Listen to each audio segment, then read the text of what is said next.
Welcome to the fight game. He's Icewater, I'm Puma, and we got to talk about the fight over the weekend, over the Great Pond. Joshua versus the boys.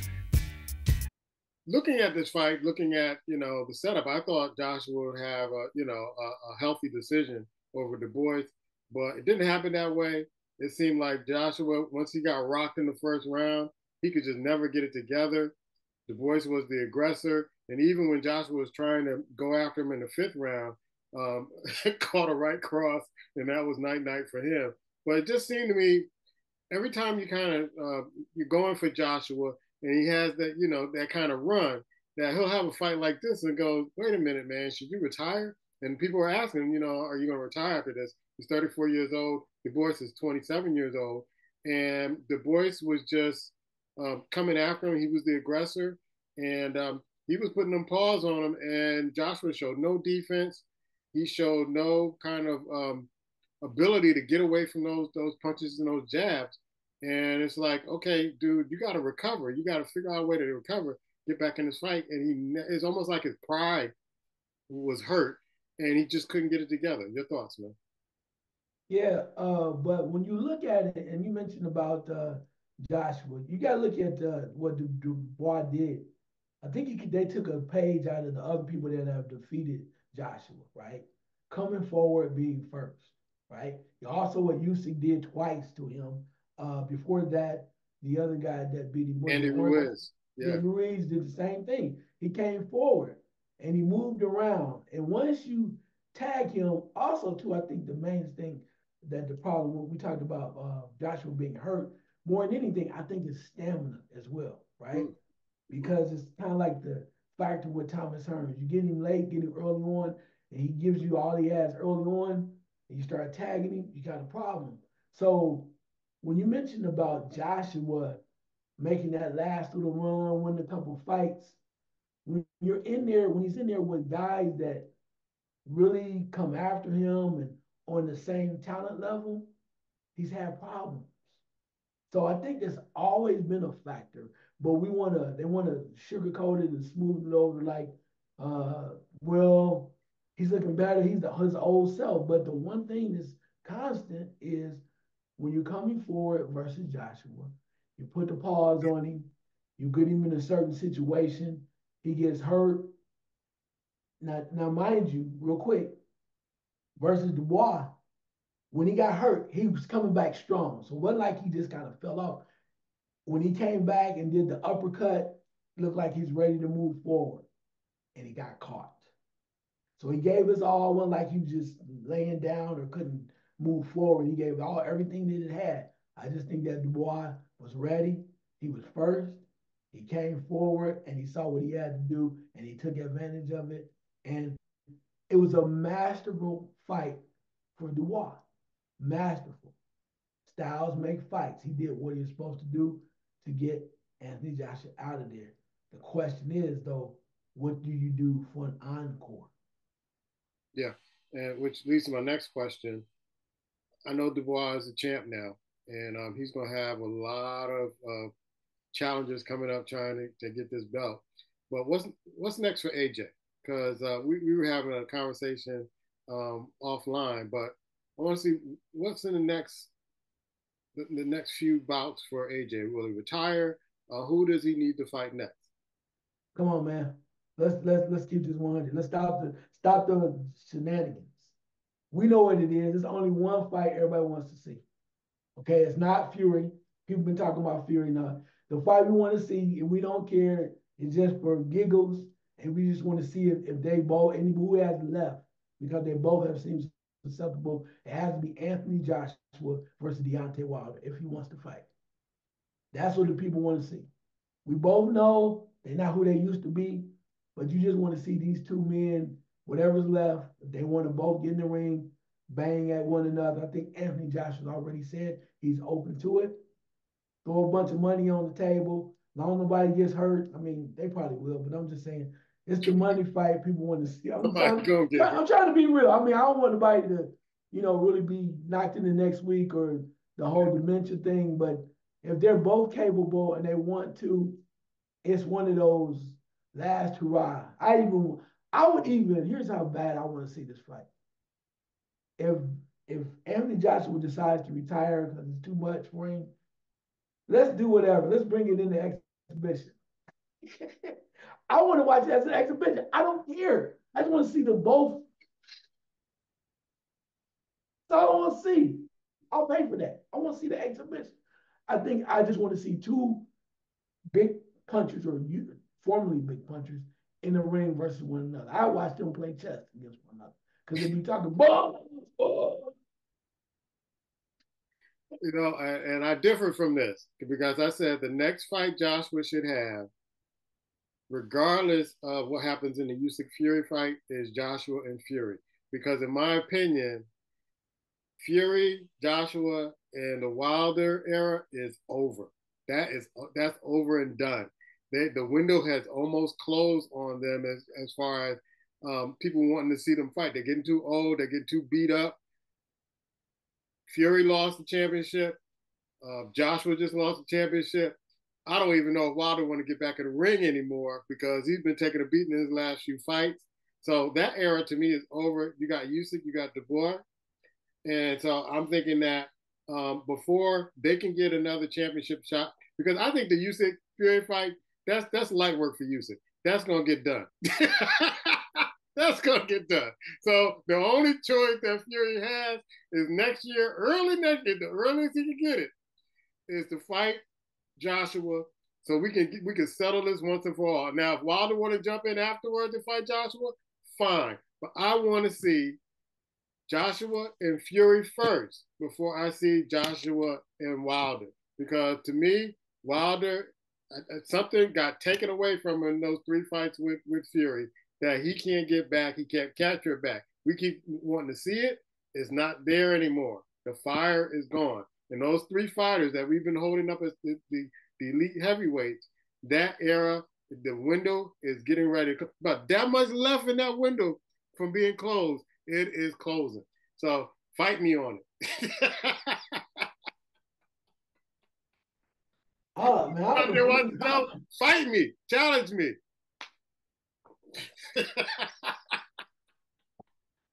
I can't help myself. I'm about to pass out over here. What you just said? I need a drink. Change my mind. I'm not changing your mind because we can't do that. We already know you said on what you believe in. But I want to share some knowledge after I have a drink. I think those three, the era's over. That's it. I mean, they're all in their mid-30s or more. It's over. It's done. It's done. It's like trying to bring Luis Ortiz back, and put him in the mix. It's done. He's done. He's done. They're done. They're done. Oh man, you killing me right now, bro. I love you. You're killing me. Let me say this first of all. I find it ironic that you're just throwing everybody on the trash heap. Okay, Joshua, yeah. Okay, we watched it again. He got stopped. Okay, we thought he was coming back. Great.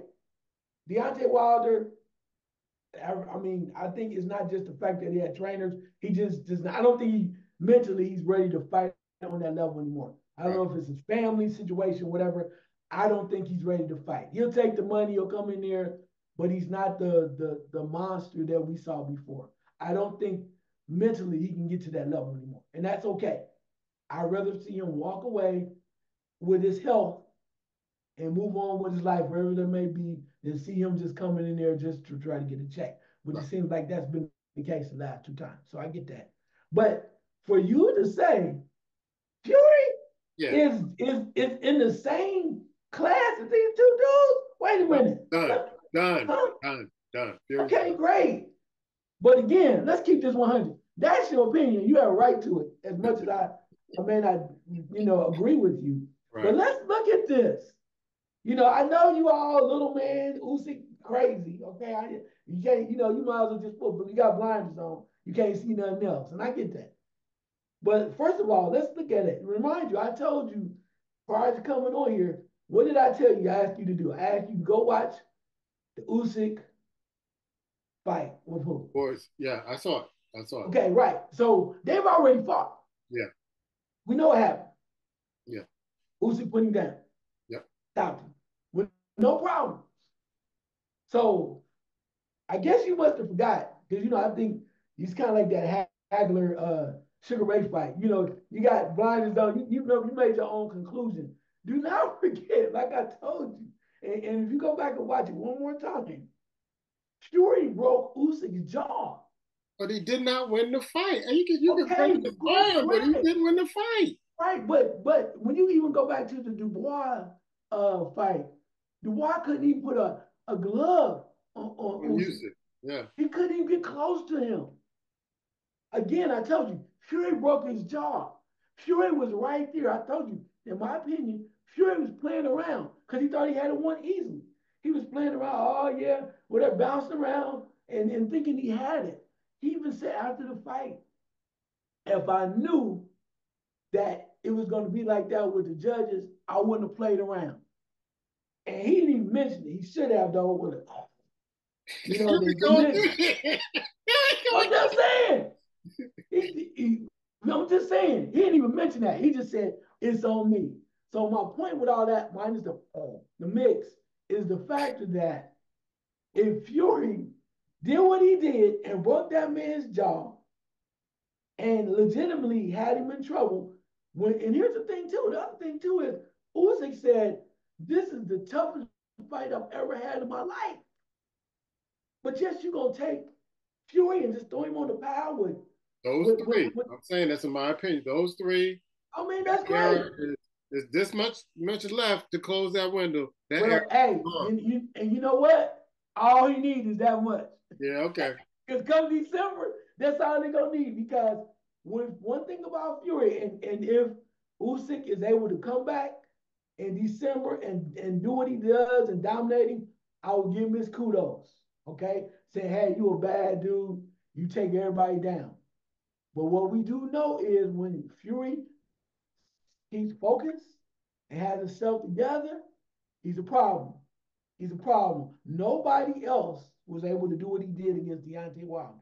I still think if he wants to, and I think truthfully, he wants to show everybody, including you, the naysayers, that when I want to do something, I'm one of the coldest, baddest dudes in heavyweight history.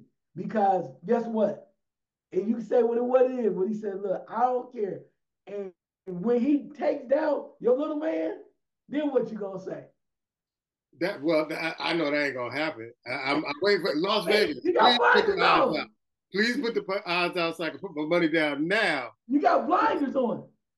You got blinders on. The only dude, let's keep it real. Okay, we at least mention this. Okay, the only guy so far that we watched that we know of since we know who he was, Usyk, that we knew gave him any trouble or even damaged him really was who? Fury. But he didn't win the fight. Huh? It don't matter if he didn't win the fight. Okay. All right. Now you got amnesia. You don't want to admit that the man was in trouble. He won the fight. You know what? You're right. So guess what? The one thing I like about this right now is you have your opinion, I have my opinion. And right now your opinion doesn't matter because they're meeting in December. That little, whatever that Dubois stuff you trying to, that magical fantasy island crap, 3 old dudes on the heat, don't matter. Because right now, the real rematch is happening. All right, let's go to another fight. Another weight class, and then we'll come back. Beterbiev and Bivol, they're coming up pretty soon. And I got to go with Bivol on this one. I love Beterbiev, but I got to go with Bivol this one. He's like a tank in there. He's determined. He's headstrong. He's like the face of determination. It's almost like he's expressionless, like he's a robot or android going in there fighting folks. And he just does stuff that's so consistent in the ring. I'm not saying Bivol doesn't have a shot, but this is going to be a really tough fight. I'm looking forward to seeing this fight. So who are you choosing, Beterbiev or Bivol? Which one? I'm going with the Bivol in this one. Okay. I may change my mind later, seeing how the training camps go, things of that sort. I got to do some more research, but my early pick is Bivol because he's so consistent and so just no nonsense. I'm coming in there and I'm going to get the job done.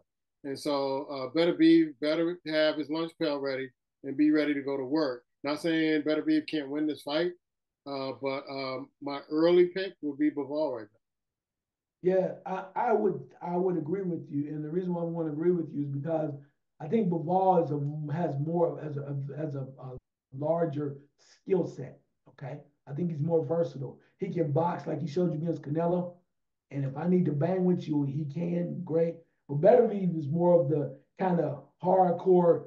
I'm gonna knock you out, physical Mike Tyson guy. If I catch you, Anthony Joshua slash Deontay Wilder. If I catch you, I'm gonna knock you in the next week.